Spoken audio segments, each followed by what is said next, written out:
I always like talking about underrated or overlooked games during Level Up, but there's one game that surprises me that's overlooked like it is. It was made by Nintendo, stars the Mario Brothers, and is part of the popular Mario RPG side series. I'm talking about Mario and Luigi, Partners in Time. I don't know why this game isn't all that popular, but I can tell you why it should be.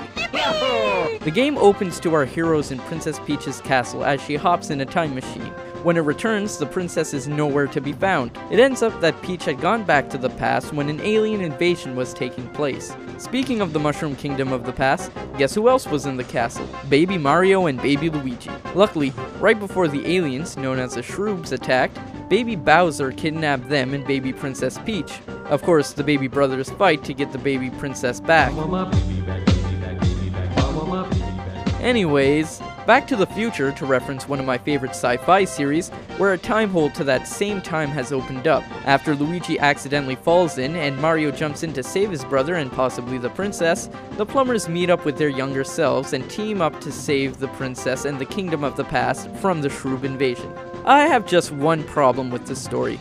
It makes Swiss cheese out of the time continuum. As someone who is intrigued by the concept of time travel and a fan of Back to the Future, this bugs me beyond reason. Great Scott! I know, this is heavy. Not only was there an entire alien invasion that no one remembered, but there are many plot holes that stem from characters interacting with themselves. Although it was sometimes clever, these moments are few and far between. This is a big downside to the game that I always try my best to ignore to just have fun.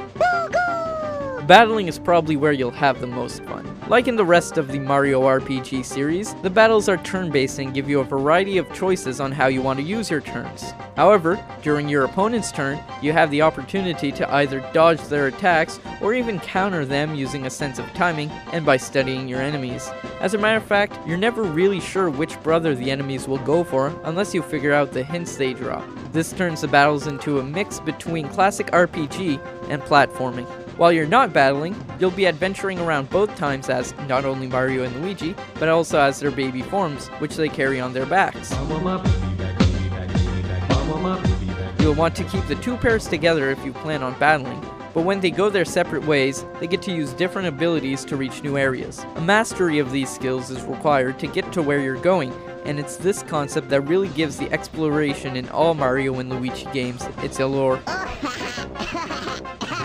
As for why this game is the less liked of the Mario RPG games, I have a few theories. First off, maybe it's because it's too childish. I'm not just talking about the fact that this game stars babies, but also that the game holds your hands and makes sure you understand everything perfectly before letting you use any of your skills. This isn't a bad thing, but can turn off some veteran gamers. Also, the humor is pretty childish, like both young and adult Luigi constantly crying, or young Toadsworth unknowingly fighting his older self to get the baby Princess Peach back.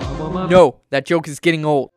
Another reason why it wasn't liked might be because it offers too much of the same. Sure, we have the babies added and it's a new story, but otherwise most gameplay elements are the same as Mario and Luigi Superstar Saga, which came out 2 years prior. Not that it's a bad thing, it just seems like Partners in Time is trying a bit too much to be like Superstar Saga. Nonetheless, this is a fun game. Despite its flaws, the story is fun, a little cheesy in a good way, and has a few twists along the way I was not expecting. Most of the gameplay elements were taken from Mario and Luigi Superstar Saga, and that's a good thing since it was a great game, but that's a review for another day. All in all, if you love Superstar Saga, you should at least like Partners in Time.